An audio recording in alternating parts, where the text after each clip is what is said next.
Durante varios años mi trabajo ha sido algo bastante sencillo: fotografiar momentos pequeños de la vida de otras personas en Guadalajara. No bodas lujosas ni eventos enormes, sino celebraciones familiares en casas de barrio, cumpleaños infantiles, bautizos, reuniones de 15 años, lugares donde las mesas se llenan de gelatina de colores, platos de mole con arroz y frijoles, y donde los niños corren por el patio mientras algún tío pone música de banda o rancheras en una bocina que distorsiona un poco el sonido. Me llamo Julieta, y muchos de esos eventos ocurren en casas muy parecidas entre sí: portones de hierro pintados con colores ya gastados, patios de cemento donde se colocan sillas de plástico blancas y mesas largas con manteles de papel. A mí me gusta trabajar en ese ambiente. Las personas casi siempre se olvidan de la cámara después de unos minutos, y entonces aparecen las fotografías más sinceras: abuelas mirando a sus nietos, primos riéndose en grupo, niños con la cara manchada de pastel. Un sábado por la tarde recibí un encargo para fotografiar un cumpleaños infantil en una casa del barrio de Oblatos. Al llegar, encontré justo ese tipo de celebración que ya conocía bien: un portón de hierro verde, un patio amplio de cemento y una lona colorida colgada entre dos paredes para hacer sombra.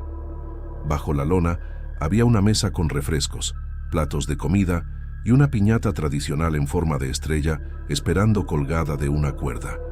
Durante horas me dediqué a registrar todo lo que ocurría: niños intentando romper la piñata mientras los adultos gritaban indicaciones desde las sillas, parientes que no se veían desde hacía tiempo conversando cerca de la mesa de comida, algunas abuelas observando la escena con calma, sentadas en sillas de plástico, con esa paciencia tranquila que tienen quienes ya han visto muchos cumpleaños pasar. Entre todos los invitados hubo una persona que me llamó la atención desde el principio. Era una mujer mayor que no encajaba del todo con el resto del ambiente. Más tarde supe que se llamaba Doña Felicia. Llevaba un vestido antiguo muy bien cuidado, de tela oscura, y el cabello completamente blanco recogido en un moño firme. No participaba en las conversaciones ni en el bullicio del patio. Se limitaba a observar todo con una serenidad extraña. La fiesta terminó cuando empezó a caer la tarde.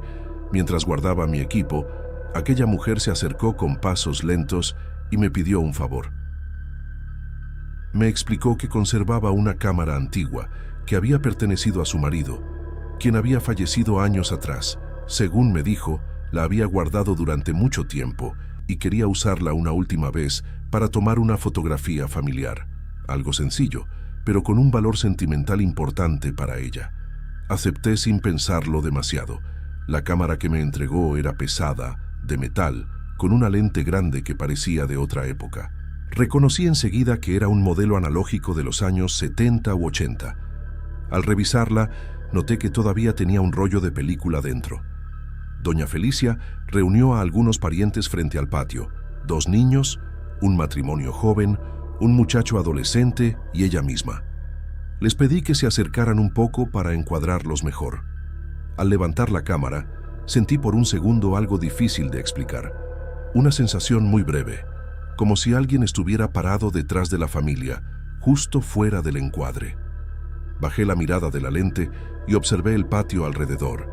No había nadie más allí, solo las paredes, las sillas vacías y la cuerda donde antes había estado la piñata. Disparé la fotografía de todas formas.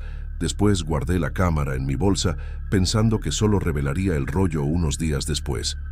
Al salir de la casa, me quedó una impresión incómoda que no logré quitarme del todo. Una idea persistente de haber fotografiado algo que en realidad no estaba presente. 3 días después del cumpleaños, decidí revelar el rollo de la cámara que doña Felicia me había prestado. Mantengo todavía la costumbre de trabajar con película en casa, algo que aprendí de mi tío cuando yo era adolescente. El baño de mi departamento puede convertirse en un pequeño cuarto oscuro, con apenas cerrar bien la ventana y cubrir la rendija de la puerta con una toalla. Preparé los químicos con calma, midiendo las cantidades como siempre. El olor fuerte del revelador llenó el aire mientras colocaba el negativo en el tanque. Ese proceso siempre me ha parecido casi meditativo.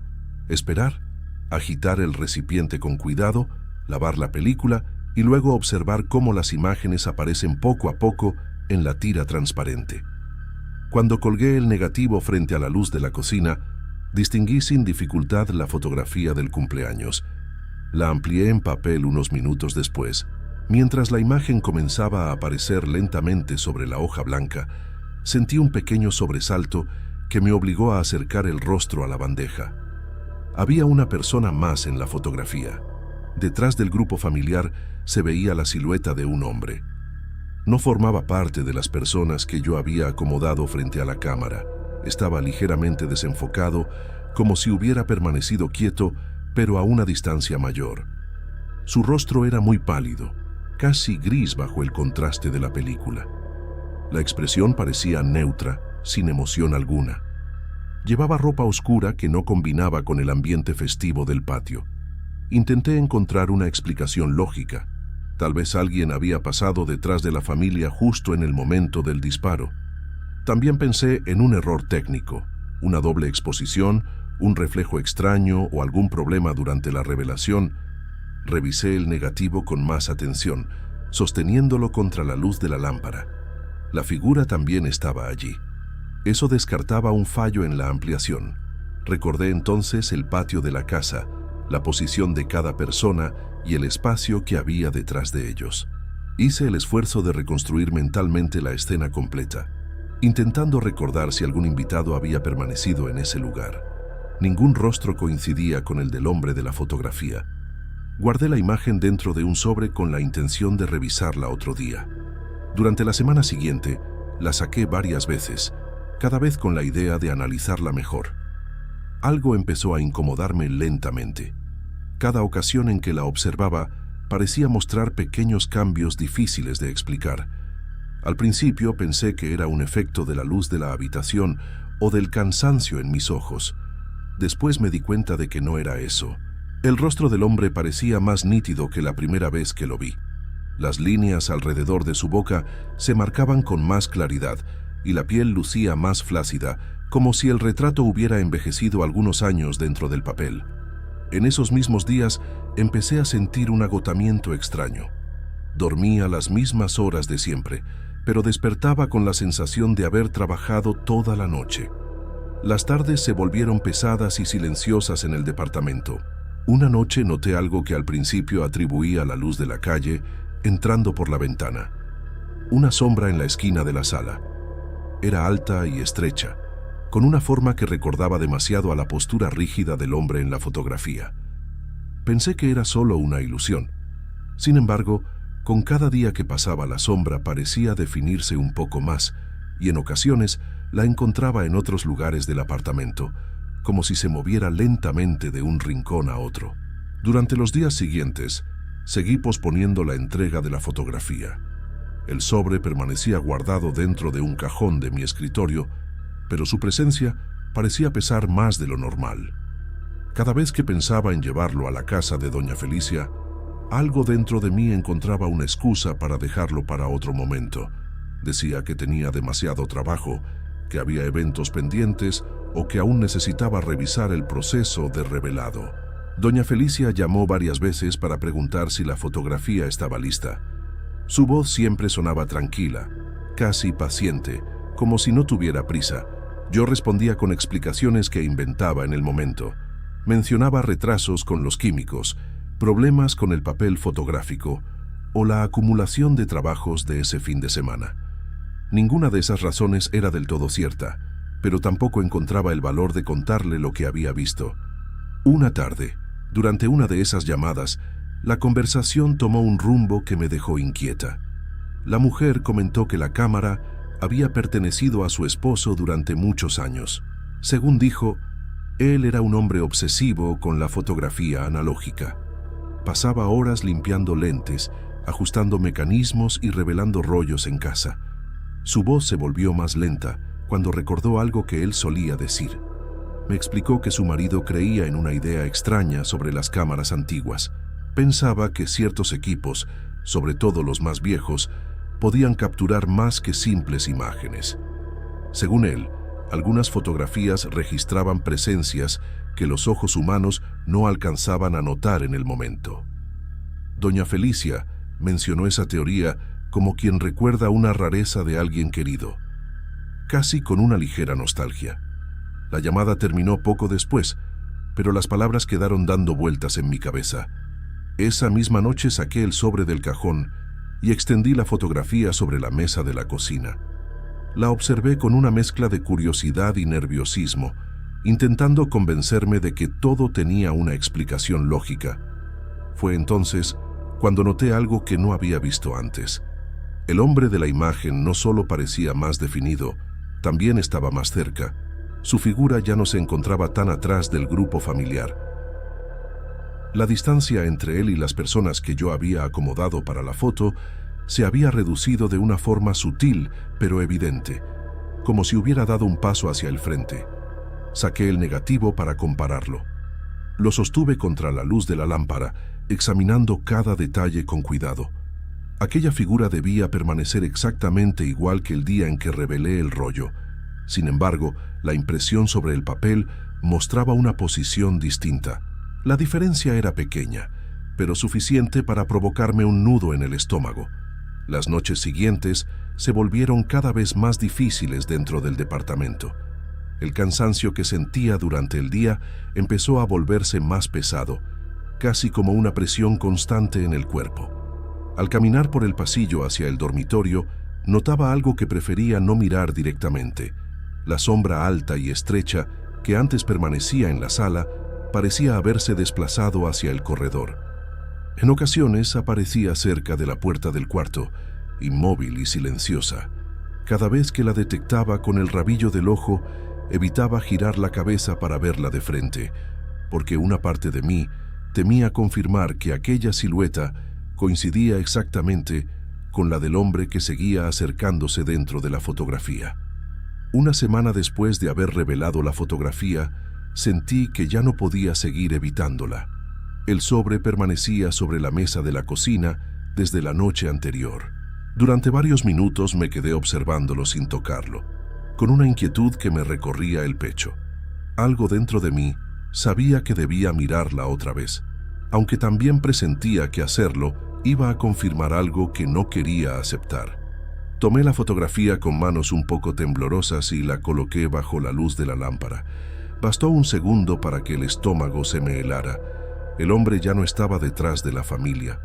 Su figura se había desplazado claramente dentro de la imagen, ocupando un lugar mucho más cercano al frente. La distancia que antes lo separaba del grupo casi había desaparecido. Mis ojos tardaron en comprender lo que estaba viendo. La figura se encontraba casi a mi lado dentro de la fotografía, apenas un poco detrás de mi hombro. La posición era tan distinta que resultaba imposible ignorarla. Nadie más parecía haberse movido en la escena, solo él. El rostro del hombre también había cambiado. La piel lucía más hundida, con arrugas profundas alrededor de los ojos y la boca. La expresión seguía siendo neutra, pero había algo más oscuro en su mirada. La palidez de su cara contrastaba con el resto de la imagen, como si la luz de la cámara lo hubiera captado de una forma distinta a los demás. Una idea inquietante comenzó a tomar forma en mi mente mientras seguía mirando el papel. No parecía que aquel hombre estuviera envejeciendo dentro de la fotografía. La sensación era exactamente la contraria. Algo en su rostro recordaba el desgaste que yo misma empezaba a sentir en mi cuerpo durante esos días. Recordé el cansancio constante al despertar, las ojeras que habían aparecido sin razón aparente, la debilidad que me acompañaba incluso después de descansar. Todas esas pequeñas señales que había intentado ignorar empezaron a encajar entre sí de una forma que me provocó un escalofrío. La decisión llegó casi por instinto. No quería volver a ver esa cámara ni esa fotografía dentro de mi departamento. Colocé el equipo de doña Felicia en una caja, la cámara antigua, el negativo del rollo y la copia revelada. Cerré el paquete con cinta y al día siguiente lo envié por correo a la dirección que había anotado durante la fiesta. Desde entonces la señora no volvió a llamar. No hubo reclamos ni preguntas sobre lo ocurrido con la imagen. Durante un tiempo, la sombra dejó de aparecer en los rincones del departamento y el silencio regresó a las noches. Sin embargo, algo siguió resultando difícil de ignorar. Cada vez que paso frente al espejo del baño o cuando observo mi reflejo en una vitrina mientras camino por la calle, noto que mi rostro parece un poco más cansado de lo que debería para alguien de 27 años. Las líneas alrededor de mis ojos se ven ligeramente más profundas. Tal vez sea solo agotamiento o estrés, eso intento repetirme. Pero hay un pensamiento que regresa cada cierto tiempo. Si aquella cámara realmente capturaba algo más que imágenes, existe la posibilidad de que esa fotografía aún siga cambiando en algún lugar y que alguna pequeña parte de mí haya quedado atrapada dentro de ella.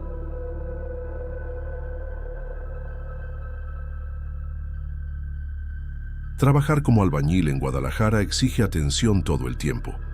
Un descuido pequeño puede terminar con alguien lastimado o con una pared mal levantada que después se viene abajo. Durante más de 20 años en obras, aprendí a mantener la cabeza clara y los ojos atentos. Mi nombre es Cristiano. No soy de los que se distraen fácilmente. Cuando uno vive de este oficio, la concentración es parte del trabajo, igual que la pala, la cuchara y el nivel. Mi rutina siempre ha sido simple. Me levanto antes de que amanezca. Tomo café con canela que prepara mi esposa en la cocina y salgo con la ropa de trabajo todavía oliendo a cemento viejo. 3 hijos dependen de lo que yo gane cada semana, así que acepto cualquier obra que aparezca. Los trabajos pequeños suelen llegar por recomendación de alguien que ya me conoce. Un vecino le habla a otro, un maestro recomienda a un ayudante, y así se van armando los equipos. Aquel año, las cosas estaban más difíciles de lo normal. Varias obras grandes se habían detenido y los trabajos pequeños empezaban a escasear. Cualquier construcción, por modesta que fuera, significaba dinero seguro durante algunas semanas.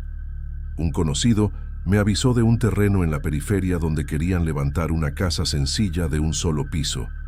No sonaba complicado, solo levantar muros, colar bases y dejar todo listo para el techo. Cuando llegué por primera vez al terreno, algo me llamó la atención de manera muy sutil. No era algo fácil de explicar. El lugar estaba al final de una calle medio pavimentada, rodeado de casas humildes y algunos lotes vacíos. La tierra se veía oscura y compacta, como si hubiera sido removida muchas veces. No había árboles ni maleza alta, pero el terreno daba la impresión de haber pasado demasiado tiempo sin que nadie lo tocara. El propietario apareció unos minutos después para enseñarnos el lugar. Habló poco. Comentó que el terreno llevaba años abandonado y que por eso lo había comprado barato. Según él, mucha gente evitaba construir ahí porque el lote había quedado vacío durante mucho tiempo. Mencionó que antes había existido algo en ese sitio, aunque no explicó qué. Después cambió de tema y comenzó a hablar de los planos de la casa. Para mí aquello no significaba nada especial. Un terreno abandonado solo quiere decir más trabajo de limpieza y nivelación, nada que no hubiera hecho antes. Así que acepté el trabajo junto con Tulio, un compañero con quien ya había compartido varias obras. Durante los primeros días nos dedicamos a lo básico: sacar pedazos de concreto viejo enterrado, marcar las líneas de la cimentación con hilo y cal y empezar a abrir las zanjas donde irían las bases. Las jornadas eran pesadas, pero completamente normales. Sol fuerte desde la mañana, polvo en el aire y el sonido constante de la pala entrando en la tierra. En uno de esos días ocurrió algo que en ese momento me pareció solo una distracción. Mientras mezclaba cemento en la carretilla, levanté la muñeca para ver la hora. Sentí que apenas habían pasado unos minutos desde la última vez que revisé el reloj, pero la manecilla marcaba casi una hora más de lo que esperaba. Pensé que tal vez había perdido la noción del tiempo trabajando. Al día siguiente ocurrió algo más extraño. Recuerdo con claridad que estaba acomodando ladrillos en una de las bases de la cimentación. Tenía la mezcla lista y estaba colocando las piezas con cuidado. En algún momento levanté la vista y miré el reloj otra vez. Casi una hora entera había desaparecido. Cuando le comenté a Tulio lo que había notado, Él me dijo que durante ese tiempo me había quedado completamente quieto, mirando el terreno vacío, sin responder cuando me llamaba. Explicó que incluso pensó en pedir ayuda porque creyó que me estaba sintiendo mal. Intenté recordar qué había pasado en ese intervalo, pero mi mente estaba en blanco, como cuando uno despierta de un sueño que se borra antes de poder entenderlo. Aún con esa sensación rara en el estómago, seguimos trabajando. La obra tenía que avanzar. Los días siguientes siguieron con el mismo ritmo de siempre, pero algo comenzó a sentirse distinto en el trabajo. Las pequeñas diferencias de tiempo no desaparecieron. Miraba el reloj convencido de que habían pasado apenas unos minutos y descubría que el día había avanzado mucho más de lo que recordaba. A veces faltaban 20 minutos, otras media hora. En un par de ocasiones, la diferencia se acercaba otra vez a una hora completa. Cada vez que ocurría sentía la misma sensación rara dentro de la cabeza. No era exactamente mareo ni cansancio. Se parecía más a un espacio vacío, como si alguien hubiera apagado la luz por un momento dentro de mis pensamientos. Seguía trabajando normalmente, pero al revisar el reloj quedaba claro que algo no cuadraba. Trataba de convencerme de que era distracción o fatiga, aunque esa explicación empezaba a sentirse cada vez menos convincente. Mientras tanto, otro problema comenzó a tensar el ambiente en la obra. Tulio empezó a molestarse porque algunas de sus herramientas desaparecían durante el trabajo. Primero fue su cuchara de albañil, después el nivel que siempre llevaba en el cinturón. Días más tarde, desapareció su martillo. Lo extraño era que siempre volvían a aparecer cerca de donde yo estaba trabajando. La primera vez que ocurrió, lo tomamos como una confusión. En una obra, las herramientas pasan de mano en mano todo el tiempo. Sin embargo, cuando sucedió varias veces seguidas, la actitud de Tulio cambió. Su forma de mirarme empezó a volverse más desconfiada. En una ocasión me dijo que tal vez yo estaba tomando las herramientas sin darme cuenta y dejándolas tiradas después.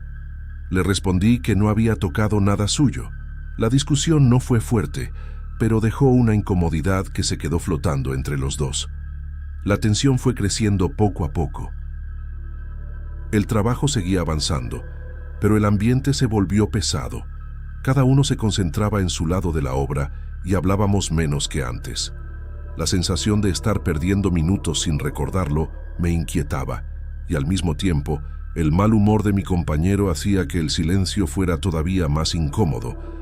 Una tarde, ocurrió algo que cambió por completo la forma en que empezamos a mirar ese terreno. Tulio estaba acomodando bloques en un extremo de la cimentación, mientras yo preparaba mezclas cerca de la carretilla. De repente se escuchó un golpe seco de martillo, después otro y otro más. El sonido era claro, repetitivo, exactamente igual al que hace alguien cuando clava un clavo en una tabla. Levanté la cabeza inmediatamente. Tulio también dejó de trabajar al mismo tiempo. Ambos creímos que alguien había entrado al terreno sin que nos diéramos cuenta. Caminamos hacia el lugar de donde venían los golpes.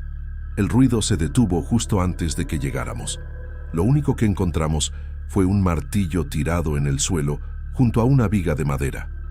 En la madera había varios clavos torcidos, como si alguien hubiera intentado clavarlos y hubiera abandonado el trabajo a mitad. Un frío desagradable me recorrió el estómago al ver aquello.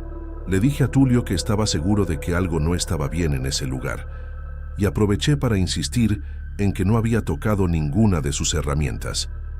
Él no respondió de inmediato. Permaneció mirando la viga durante unos segundos y después hizo el signo de la cruz de forma rápida, casi como si no quisiera que yo lo notara. Desde ese momento dejó de mencionar las herramientas perdidas, pero empezó a observar el terreno con más atención, como si esperara que algo apareciera de un momento a otro.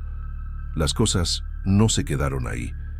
En los días siguientes empecé a notar algo todavía más inquietante. De vez en cuando veía figuras moviéndose por la obra. No eran claras, solo siluetas que pasaban por el borde de mi vista. Cuando giraba la cabeza o parpadeaba, ya no había nadie. Al principio pensé que eran vecinos mirando la construcción desde la calle.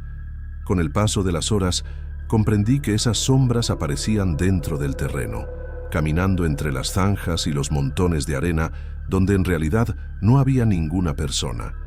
Preferí guardar silencio. El ambiente con Tulio ya estaba suficientemente tenso como para añadir algo más extraño a la situación. Una tarde ocurrió algo que todavía me cuesta explicar con claridad.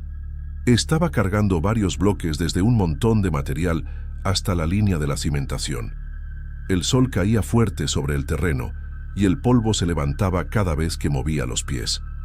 En medio de ese trabajo, levanté la cabeza por simple costumbre, para estirar la espalda un momento. Fue entonces cuando vi algo que no tenía sentido. Frente a mí estaba la casa terminada, no a medio construir ni adelantada unos días, sino completamente lista. Las paredes estaban levantadas y cubiertas con pintura clara, el techo colocado con todas sus tejas, las ventanas instaladas y la puerta en su sitio. Aquella estructura ocupaba exactamente el mismo espacio donde nosotros apenas teníamos cimientos y algunos muros bajos. La impresión era tan real que por un instante pensé que había perdido varias semanas de trabajo sin darme cuenta. Parpadeé varias veces tratando de entender lo que estaba viendo. Sentía la respiración pesada y el corazón golpeando fuerte en el pecho. Miré alrededor buscando alguna explicación, como si alguien pudiera decirme qué estaba pasando. En cuestión de segundos, todo desapareció. El terreno volvió a verse exactamente como siempre. Zanjas abiertas, montones de arena y las primeras filas de bloques levantadas apenas a la altura de las rodillas. El resto de esa tarde trabajé casi sin hablar. Intentaba convencerme de que todo había sido producto del cansancio o del sol pegando demasiado fuerte en la cabeza. Seguí mezclando cemento y acomodando piezas con movimientos automáticos, pero la imagen de la casa completa no se iba de mi mente. Cada vez que levantaba la vista, temía volver a verla allí, como si el tiempo del terreno hubiera decidido adelantarse otra vez. Al día siguiente, ocurrió algo que empezó a darle forma a muchas de esas sensaciones. Un hombre mayor pasó caminando por la calle y se detuvo frente a la obra para observar lo que estábamos haciendo. Su forma de mirar el terreno era extraña, como si estuviera recordando algo que ya no existía. Después de un momento, comentó que hacía muchos años que nadie intentaba construir ahí. La conversación siguió de manera casual. El hombre explicó que décadas atrás había existido una casa en ese mismo lugar. Según dijo, una familia entera había vivido allí durante mucho tiempo. Algo terrible ocurrió dentro de esa vivienda, algo violento que terminó con todos los que habitaban la casa. No dio detalles completos, pero dejó claro que las muertes habían sido confusas y que durante años la propiedad quedó abandonada. Escuchar esa historia me dejó una sensación pesada en el pecho. El hombre añadió que la casa se deterioró tanto con el paso del tiempo que terminaron demoliéndola. Aún así, mencionó que el terreno nunca volvió a sentirse normal. Varias personas del barrio evitaban pasar por esa parte de la calle cuando anochecía. Mientras volvía al trabajo, sentí que varias piezas empezaban a acomodarse en mi cabeza. Los minutos perdidos, los sonidos sin explicación, las sombras caminando por la obra y aquella visión de la casa terminada. A pesar de todo, seguimos trabajando, porque cuando uno tiene familia que mantener, el dinero pesa más que cualquier inquietud. Varias semanas después, ocurrió lo que terminó de convencerme de que ese terreno no era un lugar normal. Aquella tarde el trabajo empezó como cualquier otro día. Tulio recibió una llamada y me comentó que tenía que irse antes para resolver un problema familiar. Yo decidí quedarme un rato más para adelantar parte del trabajo, pensando que terminar algunos detalles nos ayudaría a no retrasarnos al día siguiente. La luz del sol ya estaba bajando cuando el ambiente del terreno empezó a sentirse diferente. El ruido de la calle parecía más lejano de lo habitual y el aire se volvió extraño, pesado, como si el lugar estuviera esperando algo. Mientras acomodaba unos bloques, levanté la cabeza casi por costumbre. En ese momento volví a verla. La casa estaba otra vez frente a mí. No se trataba de una imagen rápida como la vez anterior. Esta vez permanecía allí, ocupando todo el terreno. Las paredes parecían más viejas de lo que había imaginado antes, con pintura gastada por los años. El techo estaba completo y las ventanas abiertas dejaban ver el interior. La puerta principal permanecía entreabierta. Desde donde estaba, pude ver movimiento dentro de la casa. No eran sombras ni figuras borrosas, eran personas. Una familia entera caminaba por los cuartos como si vivieran allí con total normalidad. Alcancé a distinguir adultos cruzando de un lado a otro y niños moviéndose por la sala.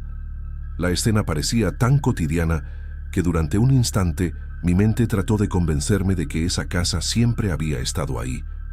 El frío que me recorrió el cuerpo en ese momento fue algo que no había sentido antes en mi vida. No era miedo solamente. Había también una sensación profunda de estar mirando algo que no pertenecía a mi tiempo. Aquellas personas no parecían notar mi presencia.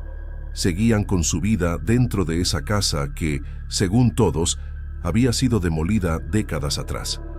Mientras intentaba entender lo que estaba viendo, escuché que alguien pronunciaba mi nombre desde la calle. La voz era clara y conocida. Reconocí inmediatamente que era Tulio. Giré la cabeza hacia la entrada del terreno casi por reflejo. Él estaba allí, mirándome desde la banqueta con expresión extraña.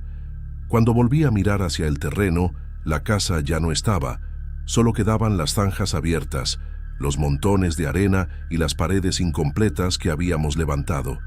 Tulio se acercó preguntando qué me pasaba.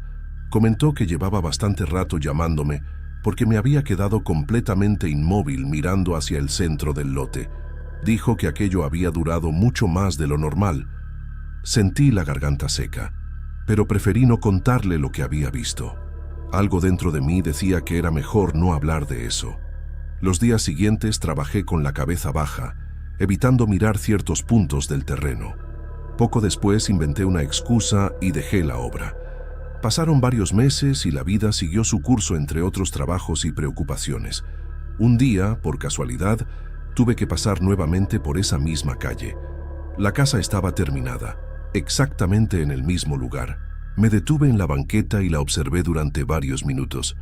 Cada detalle era igual a la que había visto aquella tarde. El mismo techo, las mismas ventanas, el mismo tamaño. Desde entonces no he vuelto a pasar por allí. Sin embargo, a veces recuerdo esos momentos en los que el reloj parecía adelantarse solo en ese terreno, y me pregunto cuánto tiempo estuve realmente parado en ese lugar, mirando algo que nadie más podía ver.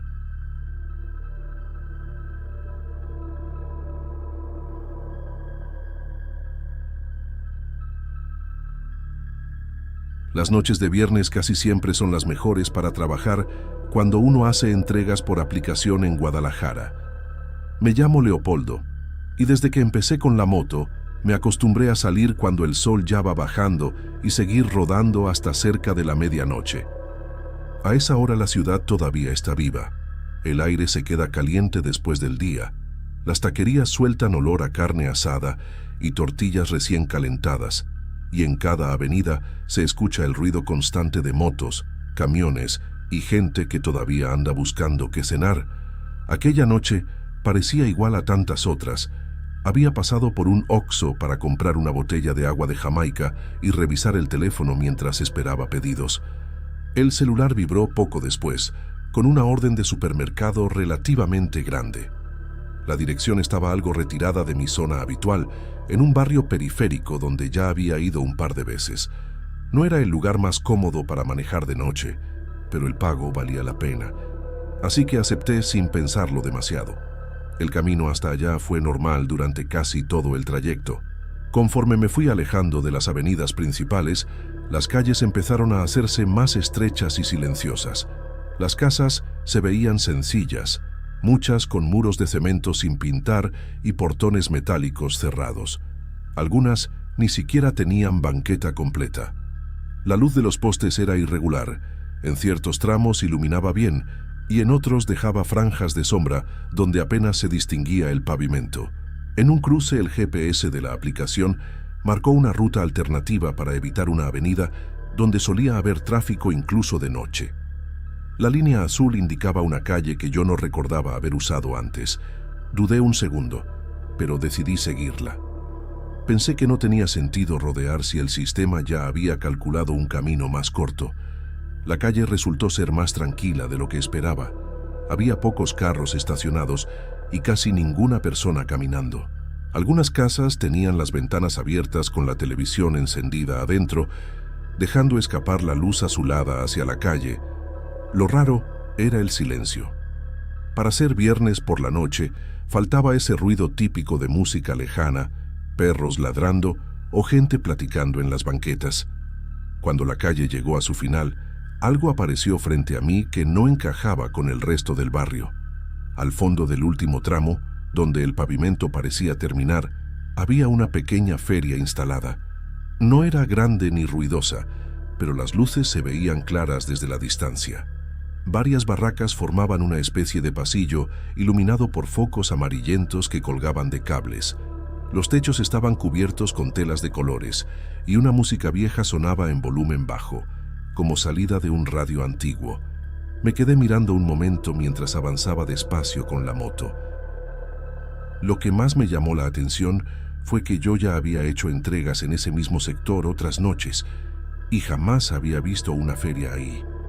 Pensé que tal vez se trataba de algún evento del barrio o de vendedores que solo se instalaban ciertos días. No parecía algo enorme, apenas unas cuantas personas caminando entre las barracas.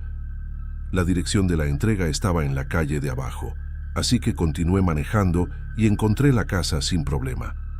Era una vivienda sencilla con portón blanco y una luz encendida sobre la puerta. Entregué las bolsas del supermercado y, mientras la señora revisaba el pedido, comenté de forma casual que acababa de pasar por una feria que habían puesto al final de la calle. La reacción de la mujer me sorprendió más de lo que esperaba. Su expresión cambió de inmediato, como si hubiera escuchado algo que prefería no oír. Con voz nerviosa dijo que sería mejor no hablar de eso, y enseguida hizo un gesto rápido de protección religiosa, murmurando que Dios la librara de ciertas cosas. Aquello me dejó desconcertado. No explicó nada más y cerró el portón con rapidez después de agradecer la entrega. Caminé de regreso a la moto pensando en su reacción. El teléfono seguía en silencio. El aplicativo todavía no enviaba otro pedido. En lugar de irme directo a otra zona, sentí que la curiosidad me jalaba hacia el final de la calle. Algo en el tono de aquella mujer y en la forma en que evitó el tema me dejó una inquietud difícil de ignorar. Así que encendí la moto otra vez y regresé despacio hacia la feria para verla de cerca mientras esperaba el siguiente pedido. Entré a la feria con la moto avanzando muy despacio. En esa zona de la ciudad, uno aprende a no dejar la moto sola, sobre todo de noche. Había escuchado suficientes historias de repartidores que la perdieron por confiarse unos minutos. Por eso preferí meterme despacio entre las barracas, con el motor casi en silencio, observando todo mientras avanzaba. Lo primero que me llamó la atención fue el silencio de la gente. Había varios vendedores y algunas personas caminando entre los puestos, pero casi nadie hablaba. La única cosa que rompía esa quietud era una música vieja que sonaba desde algún punto de la feria. Parecía salir de un radio antiguo, con un volumen bajo y una calidad de sonido que recordaba a los aparatos de antes. Seguí avanzando lentamente con la moto entre los pasillos. A ambos lados había barracas iluminadas con focos amarillentos que colgaban de cables improvisados. Las telas de colores que cubrían los techos se movían un poco con el aire caliente de la noche. Lo extraño era lo que vendían. Ningún puesto ofrecía comida ni productos modernos. En lugar de eso, todo parecía sacado de otro tiempo. Pasé frente a una mesa llena de juguetes de madera con pintura desgastada. Más adelante, vi herramientas viejas con mangos de madera oscurecidos por los años. Había también fotografías en blanco y negro dentro de marcos antiguos, platos de cerámica con diseños que parecían muy viejos, y pequeñas cajas con monedas y relojes que no se parecían a nada que yo hubiera visto en circulación reciente. Para no parecer alguien que solo estaba curioseando, me acerqué despacio a una barraca donde vendían bebidas. Detuve la moto lo suficiente para comprar una botella y sostener algo en la mano mientras seguía mirando alrededor. En ese momento, empecé a sentir algo raro. Varias personas estaban observándome. No era una mirada agresiva, pero sí incómoda. Algunas personas simplemente se quedaban mirándome mientras yo avanzaba lentamente con la moto. Lo que más me inquietó fue notar que casi nadie apartaba la vista. Durante varios segundos, permanecían con la mirada fija, como si mi presencia ahí fuera algo fuera de lugar. Otro detalle empezó a parecer extraño.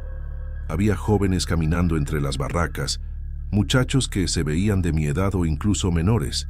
Sin embargo, ninguno llevaba celular en la mano. Nadie revisaba mensajes, nadie grababa videos, nadie escuchaba música con audífonos. Para una feria nocturna eso era rarísimo. También empecé a fijarme en la ropa. Muchas mujeres usaban vestidos sencillos que parecían de décadas pasadas. Algunos hombres llevaban camisas formales, pantalones de tela gruesa y sombreros viejos. Varias botas se veían gastadas como si hubieran sido usadas durante años. Aquello me dio una sensación difícil de explicar, como si todo ese lugar perteneciera a otra época. Intenté convencerme de que solo se trataba de un mercado de antigüedades o algo parecido. Con esa idea seguí avanzando entre los puestos durante unos minutos más. Después, decidí salir para volver a la calle y esperar otro pedido del aplicativo. Giré por un pasillo entre las barracas, avancé unos metros y de pronto me di cuenta de que había regresado exactamente al mismo lugar por donde había pasado antes. Pensé que había tomado un giro equivocado, así que traté de salir por otro lado. El resultado fue el mismo. Cada camino parecía llevarme otra vez al mismo corredor. Saqué el celular para revisar el GPS, pero la señal tardaba en cargar y el mapa no terminaba de ubicarse. Mientras miraba la pantalla, noté algo que me dejó todavía más inquieto. La feria estaba cada vez más silenciosa y la música del radio seguía repitiendo exactamente la misma canción una y otra vez. Una sensación de inquietud empezó a crecer dentro de mí mientras avanzaba con la moto cada vez más despacio. Intenté salir por otro pasillo entre las barracas, convencido de que solo había tomado un giro equivocado. El problema fue que, después de recorrer unos metros y doblar entre dos puestos, terminé viendo exactamente las mismas mesas llenas de objetos viejos que ya había pasado antes. Volví a intentar por otro lado, esta vez con más prisa. El motor de la moto sonaba bajo, pero en medio de aquel silencio parecía demasiado fuerte. Pasé junto a las mismas telas colgadas, los mismos focos amarillos, las mismas cajas con monedas antiguas. La feria empezó a parecer más grande de lo que se veía desde afuera, como si los pasillos se alargaran cada vez que trataba de encontrar la salida. El calor de la noche comenzó a sentirse más pesado dentro de ese lugar. Sentí el sudor en la nuca, mientras miraba de un lado a otro buscando la calle por donde había entrado. Una mezcla de vergüenza y miedo empezó a formarse dentro de mí. Parte de mi cabeza decía que debía haber una explicación sencilla, pero otra parte ya empezaba a sospechar que algo no estaba bien. En ese momento recordé la reacción de la mujer que había recibido el pedido unos minutos antes. Su incomodidad al escuchar la palabra feria volvió a mi mente con fuerza. Aquella expresión de susto, el gesto de protección que hizo con la mano, la manera en que evitó hablar del tema. La idea de que tal vez ella sabía algo que yo ignoraba me dejó un peso incómodo en el pecho. Mientras trataba de decidir qué hacer, noté que uno de los vendedores me observaba desde una barraca cercana. Era un hombre muy viejo. Tenía la piel marcada por arrugas profundas y vestía ropa gastada, como si hubiera sido usada durante muchos años. Un sombrero antiguo cubría parte de su rostro, pero sus ojos se veían claros y cansados. Durante varios segundos permaneció mirándome sin moverse. El hombre terminó acercándose un poco, con pasos lentos. Su mirada pasó de la moto a mi cara, como si intentara entender algo. Después de observarme un momento, me preguntó con calma si yo pertenecía a ese lugar. Le expliqué que solo estaba haciendo una entrega en el barrio y que ni siquiera vivía cerca de esa zona. Una expresión de preocupación cruzó su rostro cuando escuchó mi respuesta. Con un tono bajo, me explicó que yo había entrado en un sitio que no pertenecía al tiempo actual. Según él, Esa feria no era parte de la ciudad como cualquier otra. Aparecía solamente una vez al año, durante algunas horas de la noche, como si fuera un pedazo de otro tiempo que se abría por un momento en medio de las calles. Sus palabras me dejaron sin saber qué pensar. El viejo continuó hablando con una calma que me resultó inquietante. Me advirtió que la única manera de salir era regresar exactamente por el mismo camino por donde había entrado, sin detenerme y sin mirar hacia atrás. También mencionó algo que me hizo sentir un frío en el estómago. Las personas que permanecían en ese lugar hasta el amanecer ya no lograban regresar. Con el paso de los años, según él, terminaban formando parte de la feria. Mientras trataba de entender lo que me estaba diciendo, algo más comenzó a cambiar alrededor. Algunas barracas empezaron a cerrar. Los vendedores recogían objetos y apagaban los focos uno por uno. La luz amarillenta que iluminaba los pasillos comenzó a disminuir lentamente. La feria se veía más estrecha con cada puesto que bajaba sus telas, y varias personas se quedaron mirándome de frente, como si ya supieran que yo no pertenecía a ese lugar. La sensación de peligro se volvió más clara cuando vi que las barracas empezaban a cerrarse una por una. Las telas caían lentamente sobre las mesas, los focos amarillos se apagaban y las sombras se hacían más largas entre los pasillos. El ambiente que antes parecía silencioso comenzó a sentirse pesado, como si todo ese lugar estuviera reaccionando a mi presencia. Varias personas dejaron de atender sus puestos y comenzaron a caminar despacio entre las barracas. No corrían ni hacían gestos bruscos, simplemente avanzaban con calma, mirando en mi dirección. Sus pasos eran lentos, casi sincronizados, como si siguieran una regla que todos conocían. De sus bocas salía la misma advertencia repetida en voz baja, una frase que sonaba más como una norma que como una amenaza. Regresa ahora, o te vas a quedar aquí para siempre. Un frío recorrió mi cuerpo en ese momento. Sentí cómo se tensaban los brazos mientras sostenía el manubrio de la moto. La advertencia del viejo vendedor volvió a mi mente con claridad. Debía regresar por el mismo camino por donde había entrado, sin detenerme y sin mirar hacia atrás. Permanecer allí más tiempo ya no parecía una opción. Di la vuelta con la moto y encendí el motor con manos torpes por el nerviosismo. El sonido del motor rompió el silencio del lugar por un instante. Avancé lentamente entre las barracas, tratando de recordar el trayecto exacto por donde había pasado al entrar. Cada metro parecía más largo de lo que debería. Detrás de mí se escuchaban pasos. No eran rápidos, pero sí constantes. Sentía la presencia de varias personas caminando en la misma dirección. La tentación de mirar por encima del hombro era fuerte, pero las palabras del anciano seguían resonando en mi cabeza. Mantener la mirada al frente parecía la única forma de salir. La música continuaba sonando desde el radio antiguo. La misma canción seguía repitiéndose una y otra vez, como si el aparato estuviera atrapado en un solo fragmento del tiempo. Ese sonido acompañaba el ruido bajo del motor mientras avanzaba entre las sombras que iban creciendo a mi alrededor. Durante varios segundos, el corredor pareció no terminar nunca. Los focos apagados dejaban tramos cada vez más oscuros, y las barracas cerradas hacían que el espacio se sintiera más estrecho. Una idea incómoda empezó a formarse en mi mente: la posibilidad de que no hubiera salida. De pronto apareció frente a mí algo diferente. Entre las últimas sombras del pasillo se distinguía la calle oscura por donde había llegado minutos antes. Ver ese tramo de pavimento vacío me dio una sensación de alivio tan fuerte que casi olvidé respirar.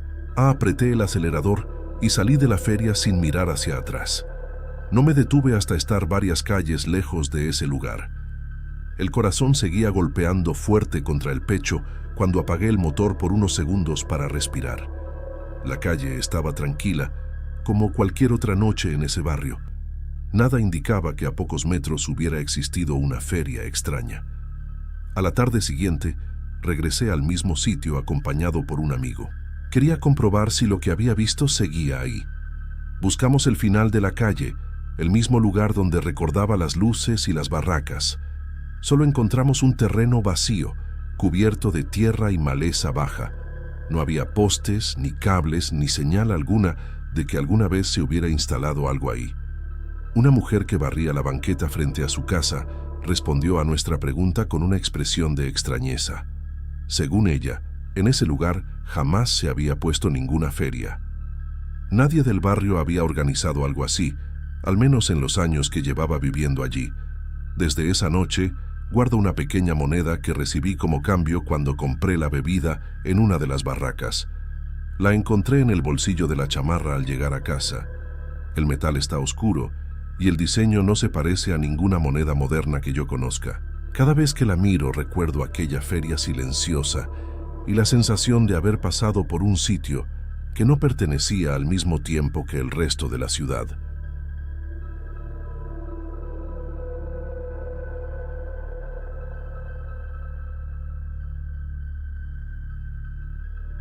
Salir de la casa de mis padres con un niño pequeño en brazos cambió todo en mi vida. Las discusiones allá se habían vuelto constantes y al final preferí irme antes de seguir viviendo entre gritos. Desde entonces, la preocupación por el dinero se volvió parte de cada día.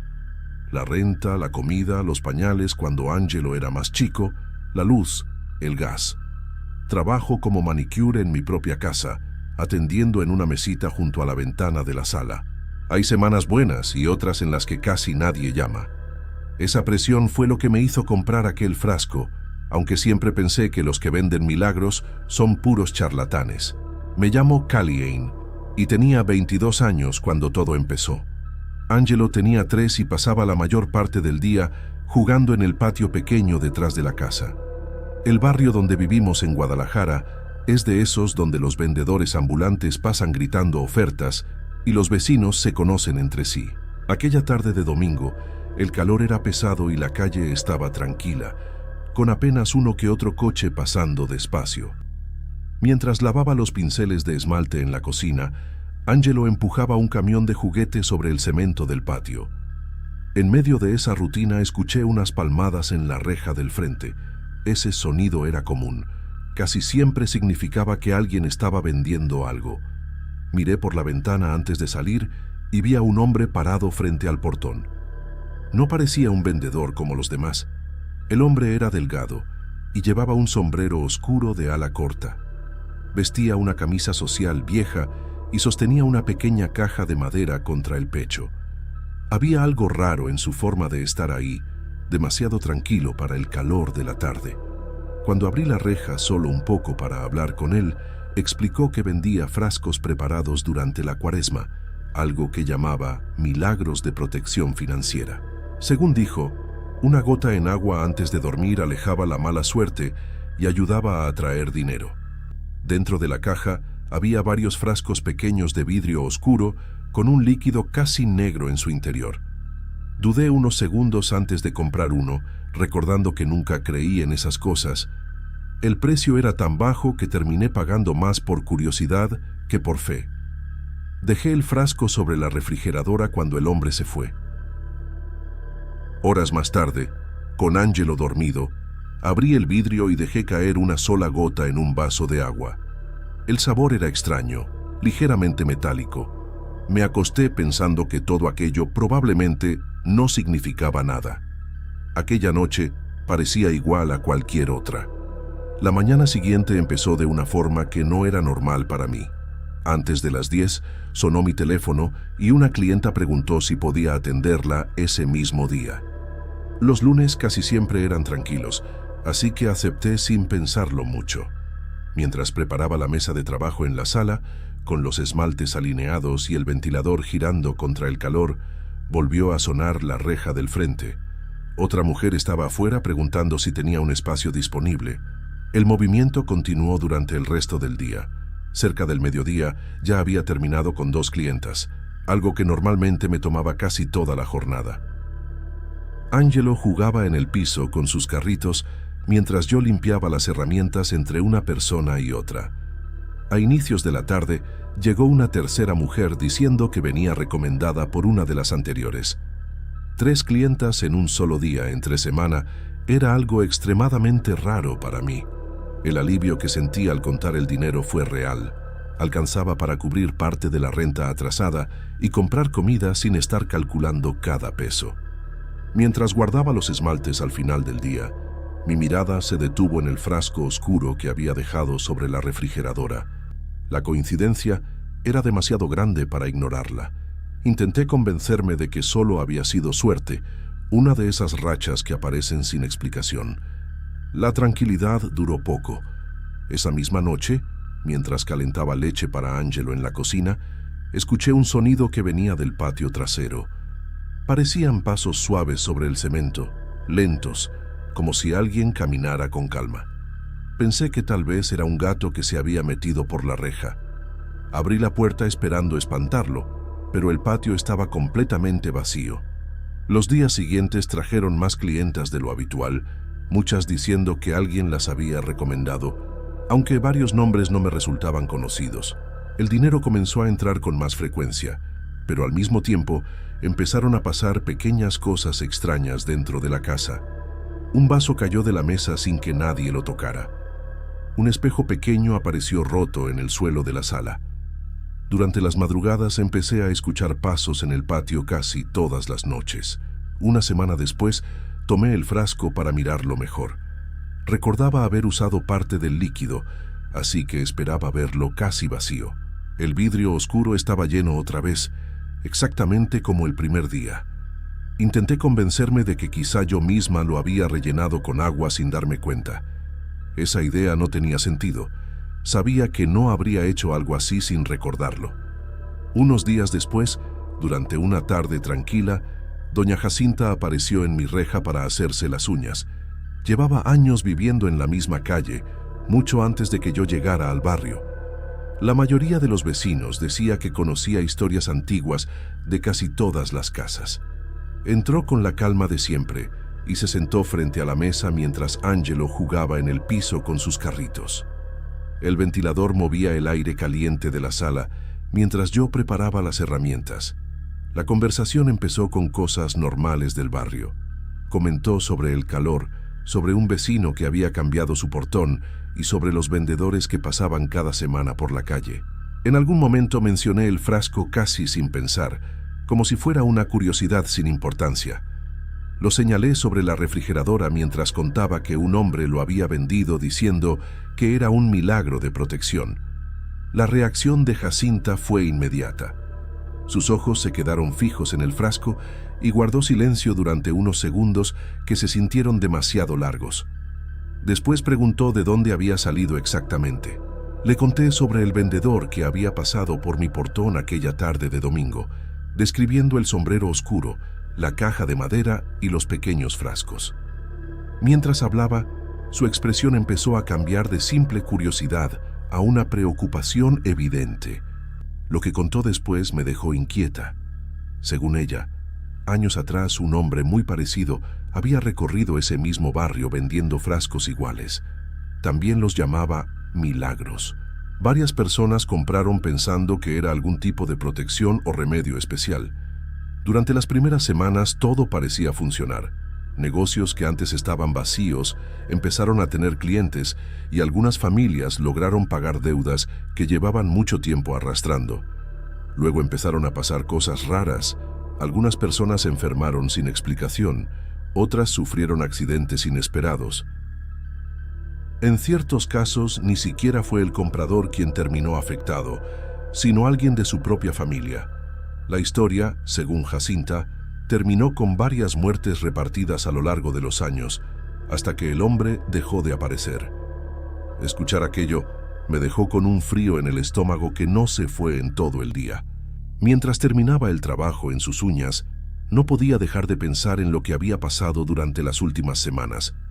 Los pasos en el patio en medio de la madrugada, los objetos que se rompían solos, el frasco llenándose otra vez.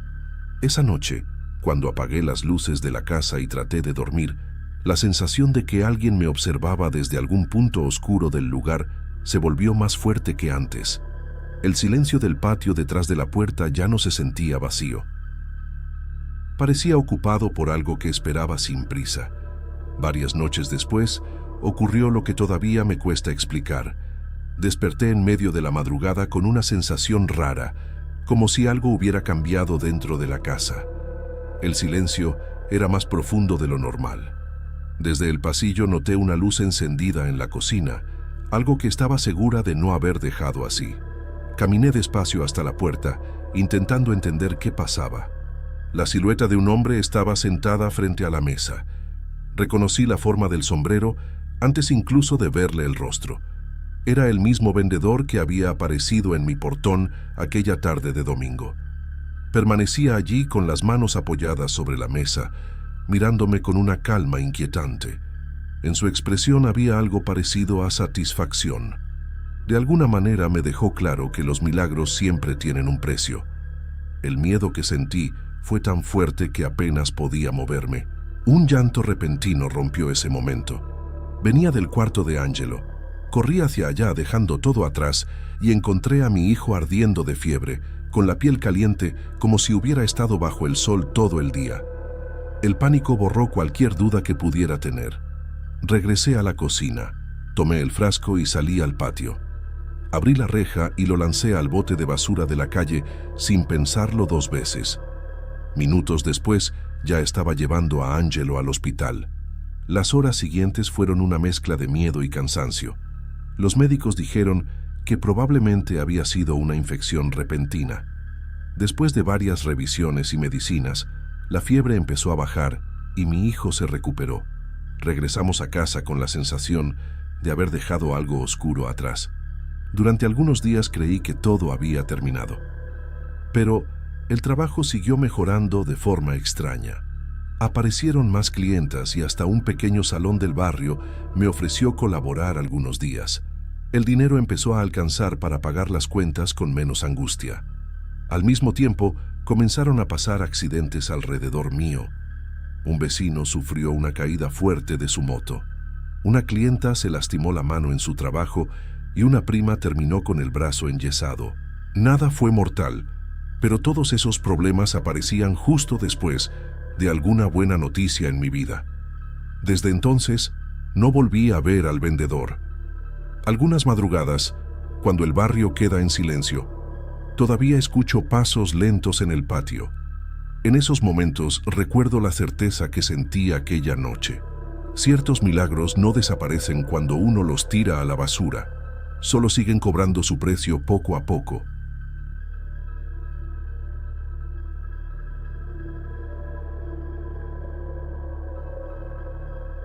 Todavía estaba oscuro cuando comenzaban mis días frente a la casa en la periferia de Guadalajara.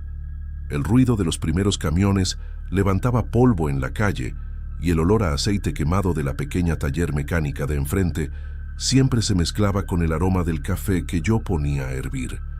La mesa plegable, el anafre y las ollas grandes formaban mi pequeño puesto de comida.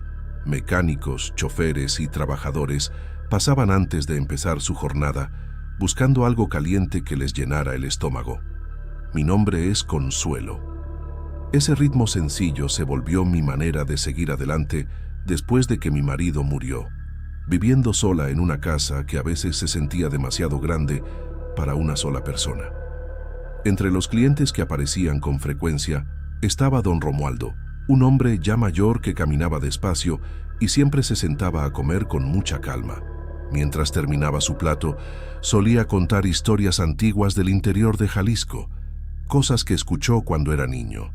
Aquellas historias hablaban de costumbres viejas, rezos que se hacían antes de cocinar, o advertencias sobre días en los que ciertas comidas no debían prepararse. Yo lo escuchaba mientras servía frijoles o calentaba tortillas, más por respeto que por creerle demasiado. La temporada de Cuaresma siempre cambiaba un poco el movimiento del puesto. Varios clientes evitaban la carne en ciertos días y el dinero entraba más lento. Una mañana, mientras revolvía arroz en una olla, don Romualdo comentó algo que me hizo reír en ese momento. Recordó una historia de su infancia, cuando su padre insistió en que su madre preparara carne en un viernes de Cuaresma. Según él, aquella misma noche ocurrió algo raro en su casa. Contó que su madre aseguró haber visto el espíritu de su propia abuela muerta, parada en la cocina mirando la olla del fogón. También dijo que en los pueblos viejos Se creía que ciertos platillos preparados en días sagrados podían atraer almas hambrientas si la persona que cocinaba no rezaba antes. Sus palabras tenían un tono serio, como si hablara de algo que realmente le había marcado cuando era niño. Mientras escuchaba, yo seguía sirviendo platos y acomodando tortillas calientes en una canasta. Dentro de mí aquello sonaba como tantas otras historias de campo, de esas que la gente repite durante años. El recuerdo de esa conversación se quedó rondando en mi cabeza durante la semana siguiente. Aunque en ese momento no le di importancia. Llegó el viernes y el movimiento estaba flojo, así que decidí preparar un caldero grande de pozole para ver si vendía más al mediodía. Cuando saqué la carne de cerdo del refrigerador, noté un olor raro. No estaba completamente echada a perder, pero ya no era fresca. Miré el pedazo un rato, pensando en el dinero que me había costado. Terminé cortándola de todos modos, convencida de que con suficiente ajo, cebolla y chile el caldo quedaría bien. El pozole salió espeso y rojo como siempre, y casi todo se vendió antes de que cayera la tarde. Creí que el día había terminado como cualquier otro. Sin embargo, esa noche la casa quedó impregnada por un olor desagradable, algo parecido a comida vieja que se queda olvidada demasiado tiempo. Lavé las ollas, tallé la cocina y abrí la ventana para que entrara aire, pero el olor seguía ahí, flotando en el ambiente como humedad podrida. Durante la madrugada me despertó un sonido metálico que venía de la cocina, parecido al de una cuchara raspando el fondo de una olla. Al ir a revisar encontré el caldero sobre el fogón vacío, con restos oscuros pegados en las paredes y un olor agrio que me hizo retroceder. Una sensación fría me recorrió el cuerpo mientras trataba de convencerme de que simplemente había olvidado algo ahí dentro. Dormir otra vez aquella noche resultó mucho más difícil de lo que esperaba. A partir de aquella madrugada, la casa comenzó a sentirse diferente. Algo pequeño cambió primero, casi imperceptible. El arroz que guardaba en el refrigerador amanecía con olor agrio aunque lo hubiera preparado esa misma tarde. La leche se cortaba antes de tiempo y algunos guisos que solían durar 2 días se echaban a perder en pocas horas. Al principio pensé que el refrigerador estaba fallando, pero el motor funcionaba igual que siempre y el frío seguía saliendo con fuerza cuando abría la puerta. Otro detalle que empezó a incomodarme fueron las moscas. Aparecían en la cocina incluso cuando no había basura ni comida afuera. Limpié todo varias veces, lavé el piso con desinfectante fuerte y tiré cualquier cosa que pudiera atraerlas. Durante algunas horas desaparecían, pero al día siguiente volvían a estar ahí, zumbando alrededor del fregadero o posándose en la mesa donde suelo picar verduras. La escena me producía una inquietud difícil de explicar, como si algo dentro de la casa estuviera comenzando a pudrirse lentamente. Las noches también empezaron a cambiar. En más de una ocasión me despertó el golpe metálico de una olla cayendo dentro del armario. El sonido resonaba fuerte en el silencio de la casa, obligándome a levantarme para revisar. Varias veces encontré las tapas en el suelo o alguna cacerola ladeada en la repisa. Pensé que tal vez las había acomodado mal o que la madera del mueble estaba vieja y cedía con el peso. Sin embargo, algo dentro de mí empezó a sentir otra cosa. Cuando apagaba las luces y me acostaba, tenía la impresión de que alguien caminaba por la cocina. No se trataba de pasos claros, sino de pequeños movimientos, como si alguien rozara las sillas o moviera objetos con cuidado. El olor a podrido también regresaba cada noche después de la medianoche. El mismo olor pesado que había sentido aquella vez con el caldero. Una de esas noches, escuché algo distinto. Mientras trataba de dormir, apareció un sonido bajo, casi como si varias personas hablaran en voz muy débil dentro de la cocina. No distinguía palabras, solo un murmullo irregular que parecía arrastrarse por el aire. Me levanté de inmediato y revisé cada rincón de la casa, encendiendo las luces una por una. No había nadie. Los murmullos regresaron en las noches siguientes. A veces parecían salir del fogón, otras de la mesa o del lado del refrigerador. El sonido era tan débil que casi se confundía con el zumbido de los cables eléctricos, pero había algo humano en esas voces. Sonaban secas, ásperas, como si salieran de gargantas que llevaban mucho tiempo sin probar agua. Una sensación de miedo real empezó a instalarse en mi pecho. Cierta madrugada, después de escuchar aquellos susurros durante varios minutos, el cuerpo se me volvió pesado de repente. El cansancio cayó sobre mí como si alguien hubiera apagado mi energía. Caí dormida profundamente, sin siquiera darme cuenta. Entonces comenzaron los sueños. Dentro de ellos mi casa estaba llena de gente sentada en la mesa, en la cocina y hasta en la sala. Todos tenían la piel pálida y una expresión vacía. Algo dentro de mí sabía que esas personas estaban muertas.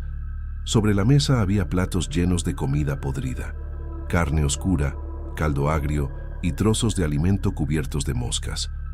Aquellas personas comían en silencio, inclinadas sobre los platos como si llevaran mucho tiempo esperando ese momento. Algunas masticaban despacio, con una paciencia inquietante. Desperté sobresaltada con el mismo olor a descomposición flotando en el aire. Los sueños se repitieron varias veces durante las semanas siguientes, cada vez con más claridad. Llegué a recordar los rostros de muchos de ellos, aunque ninguno me resultaba conocido. El miedo me hizo volver a encender velas en el pequeño altar de la cocina, algo que no hacía desde hacía años, pero ni siquiera eso logró detener lo que estaba pasando dentro de mi casa. Varios días pasaron con aquella sensación de inquietud instalada en mi casa. Una madrugada desperté de golpe, sin saber exactamente qué me había sacado del sueño. La oscuridad dentro del cuarto era total, pero el silencio se sentía diferente, pesado, como si el aire estuviera lleno de algo que no alcanzaba a ver. Permanecí acostada unos segundos, tratando de escuchar mejor, y fue entonces cuando sentí con claridad que había algo en la cocina. El cuerpo se me tensó antes de levantarme. Caminé despacio por el pasillo, con el corazón golpeando fuerte en el pecho. Cada paso parecía más ruidoso de lo normal en el piso de cemento. Desde la entrada de la sala alcancé a distinguir algo extraño alrededor de la mesa. 3 figuras estaban sentadas ahí, inmóviles, como si hubieran estado esperando en silencio durante mucho tiempo. La luz de la calle apenas entraba por la ventana, pero era suficiente para ver sus formas.